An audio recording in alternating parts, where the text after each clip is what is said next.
السلام عليكم يا سنة تالتة، يا رب تكونوا بخير وعلى خير إن شاء الله. فيديو النهاردة من كتاب قطر الندى في اللغة العربية الترم التاني. هنحل مع بعض أنشطة درس قصة الاستماع لعبة الكنز.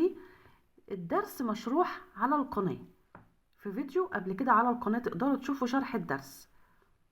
اليوم هنحل إن شاء الله الأنشطة من صفحة 15 حتى صفحة 19.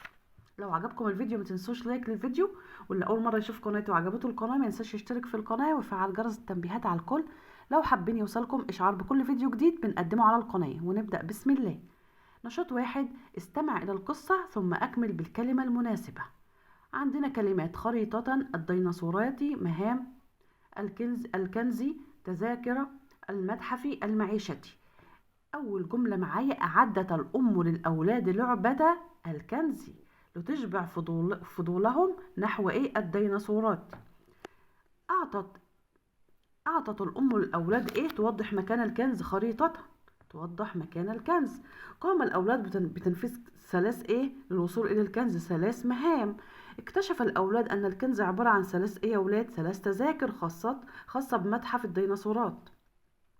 ضحكت الأم وقالت: سنذهب غدا إلى المتحف. وجد الأخوة الثلاثة الكنز في غرفة أما تسمعوا بقى الدرس في غرفة المعيشة، هتعرفوا القصة بتاعة الكنز. نشاط 2: ضع علامة صح أو علامة خطأ أمام العبارات الآتية. تامر هو أصغر الأخوة الثلاثة، إجابة خاطئة. الذي أعد لعبة الكنز للأولاد هو الأب، إجابة خاطئة. وجد الأولاد في الشرفة ظرفا به 4 صور لأنواع مختلفة من الديناصورات، إجابة صحيحة. كتب الأولاد أسئلتهم عن الديناصورات على السبورة، إجابة صحيحة. من الديناصورات ما كان يعيش على الأرض ومنها ما كان يعيش في الماء، إجابة صحيحة. نشاط 3: صل كل مهمة قام الأولاد بتنفيذها بما كان مطلوبا فيها. المهمة الأولى: نفذوا يا حلوين. المهمة الأولى كانت دمج الحروف لتكوين اسم حيوان تحبه. المهمة الثانية: التعرف على 4 صور لأنواع مختلفة من الديناصورات. المهمة الثالثة: كتابة 3 أسئلة يريد أن يعرفها عن الديناصورات. دي كانت المهمات الثلاثة. نشاط رقم 4: اختر الإجابة الصحيحة لتكمل الجمل التالية. في غرفة وجد الإخوة الثلاثة المهمة مكتوبة على السبورة في غرفة اللعب. أوضحت الأم للأولاد أن ستوضح لهم مكان الكنز، أن الخريطة ستوضح لهم مكان الكنز. قررت الأم أن تشبع أبنائها نحو الديناصورات، تشبع فضولهم. كانت الحروف في المطبخ تكون كلمة ديناصور. ساعد تامر ومهاب مين بقى في الكتابة؟ أيمن. صل كل ديناصور بوصفه كما فهمت من القصة. عندي أول ديناصور تريكس. ده كان لديه يدين صغيرتان ويسير على قدميه. بيتروسورس لديه أجنحة يطير بهم. بيتروسورس النوع الثاني لديه أجنحة يطير بهما. أول نوع كان تريكس ولديه يدان صغيرتان ويسير على قدمين. ده الثاني. بيتروسورس لديه أجنحة يطير بهما. الثالث براكيوسورس يعيش في البحيرات والأنهار الضاحلة والعميقة. الثالث ترايسوراتوبس لديه 3 قرون وطوق عظمى. صفحة 17: استمع. نشاط 1: استمع إلى الفقرة صاد 253 ثم أجب. في صفحة 253 فقرات يا سنة تالتة قصيرة كده بنقرأها لكل نشاط ونحل منها. أنا هحل على طول، وطبعا لازم لو ولي أمر بيسمعني لازم الطفل يقرأ الفقرة قراءة جيدة. تمام. ضع علامة صح أو علامة خطأ أمام ما يلي. لا تزال الديناصورات موجودة في وقتنا الحالي، إجابة خاطئة. وجد العلماء هياكل للديناصورات مدفونة في بطن الأرض، إجابة صحيحة. تخير الصواب مما بين القوسين. توصل العلماء إلى معلومات عن الديناصورات عن طريق حلوين بقايا هياكلها العظمية. كل ده موجود في الفقرة. برضو نشاط 2: استمع إلى الفقرة صاد 253 ثم أجب. أكمل ما يلي. تضم متاحف الديناصورات هياكل عظمية للديناصورات.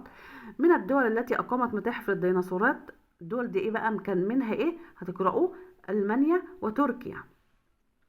ده علامة صح أو علامة خطأ أمام ما يلي. متاحف الديناصورات أماكن خطيرة لوجود الديناصورات بها. إجابة خاطئة. نشاط 3. استمع إلى الفقرة صاد 253 ثم أجب. ده علامة صح أو خطأ أمام ما يلي. يعد المتحف الجيولوجي بالقاهرة الأول من نوعه على العالم. إجابة صحيحة. يعرض المتحف الجيولوجي نموذجا لأضخم ديناصور آكل لحوم في العالم. إجابة صحيحة. أكمل العبارة الآتية بما يناسبها. يضم المتحف الجيولوجي بالقاهرة بقايا إيه انقرضت منذ 45 مليون سنة؟ حيوانات. بقايا حيوانات. الصفحة اللي كده بعد كده يا حلوين صفحة 18 بعنوان إيه بقى؟ الحروف المتشابهة نطقا. الحروف المتشابهة يعني باجي وانا بتملى الدرس ده عشان واحنا بنتملى ما نتلخبطش في الحروف المتشابهة نطقا. اما اجي اقول تمر، اجي اقول طماطم، فبنتلخبط تا وطا. ما بين الطاء دول متشابهين، تاء وطاء. تمام.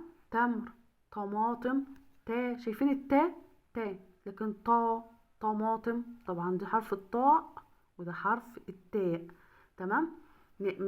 ننتبه كويس جدا عشان ما نتلخبطش. لو ولي امر بيسمعني لازم الطفل يقرا اكتر من مره. تمر، تا ويعرف انه ده شكل حرف التاء. اكيد في ثالثه ابتدائي كنتوا عارفين الكلام ده كله.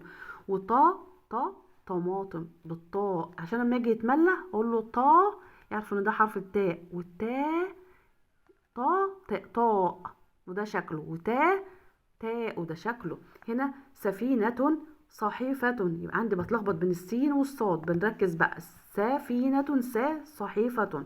قطة كتاب والقاف والكاف. ذرة وزهور. ذرة زهور. تمام. ذيل وظبي. ذا والظا. ذال والظاء. وزرافة وظرف. لازم الطالب اللي يقرأ الحروف دي والكلمات دي ويكررها ويركز على الحروف علشان ايه ما يقعش في اخطاء في الاملاء. نشاط 2. اكتب الحرف الناقص في كل كلمة مضبوطا بالشكل. هنا قمح قا بادئ بحرف القاف. كرة مضبوط، هنا القاف مفتوحة. كرة كاف مضمومة. ذيل زال مفتوحة. ظفر حرف الظاء مكسور. زبد زال مضمومة. حول الكلمات المتقاطعة. الذي يحرس البناء هو ايه يا حلوين؟ حلوة قوي دي. الذي يحرس البناء هو ايه؟ حارس. ألف والراء ناقصين.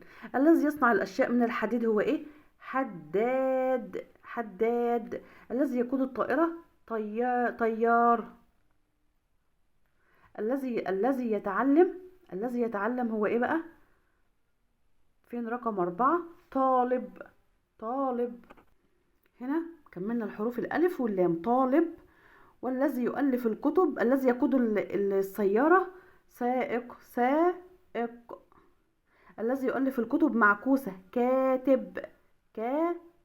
ألف تاء باء. كاتب معكوسة، يعني مش من اليمين للشمال، لا مش شمال كده لليمين، هي كده الحروف معكوسة. نشاط 4. أكمل كل كلمة بالحرف المناسب مما بين القوسين. هنا ضابط. ولا دابت ولا ضابط؟ لا، اما اجي اتملى بقى كلمة ضابط اختار حرف الضاد. ثلج. هقول ثلج بالسين. ثلج ولا ثلج. طفل ولا تفل؟ لا، طفل بالطاء. زجاج ولا زجاج ولا زجاج؟ لا، بالزي. موز ولا موز بالزي. جرس ولا جرس بالسين. نشاط 5. حدد الكلمات غير الصحيحة إملائيا وأعد كتابتها صحيحة. يزور محمد صديقه، دي طبعا خطأ، أحط تحتها خط كل جمعة. أحب لعبة كرة الطائرة، خطأ. أحب رائحة الأزهار في الحديقة، إجابة خاطئة. تستخدم أمي الزيت في طهي الطعام، طبعا الزيت دي خطأ. هنا حددها، دي الكلمة دي خطأ. أنا طويل وأخي قصير. شوف الأخطاء في الإملاء بتنرفز.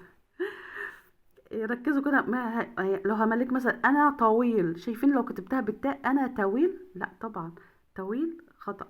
واتناول افطاري كل صباح، افطاري اجابة خاطئة او مكتوبة خطأ، يعني هنصححها بقى. كلمة الخطأ صديقه، يبقى صديقة، صديقه، صا بالصاد، ده الصواب بقى الصح.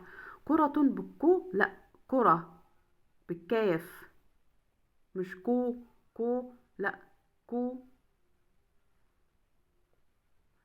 الأزهاري، مش بالظاء، مش بالظاء، بالزاي، الأزهار. الزيت مش بالزال، بالزاي، الزيت. طويل مش طويل، طويل بالطاء. افطاري مش افطاري، مش بالتاء، بالطاء، افطاري. نشاط 6، أكمل الكلمات بالحرف المناسب لها مما بين القوسين. هنا ضفدع، هقول الضفدع بالدال ولا بالضاء؟ ضفدع ولا ضفدع ولا ضفدع؟ لا، بالضاد، ضو، ضفدع. دجاجة بالدال. ظرف بالظاء.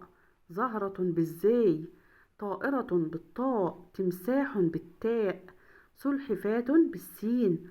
صندوق بالصاد. وده كان فيديو النهاردة يا سنة تالتة. اتمنى الفيديو يكون عجبكم، وما تنسوش لايك للفيديو لو لسه معايا لاخر الفيديو. اشوفكم فيديو جديد، والسلام عليكم ورحمة الله وبركاته.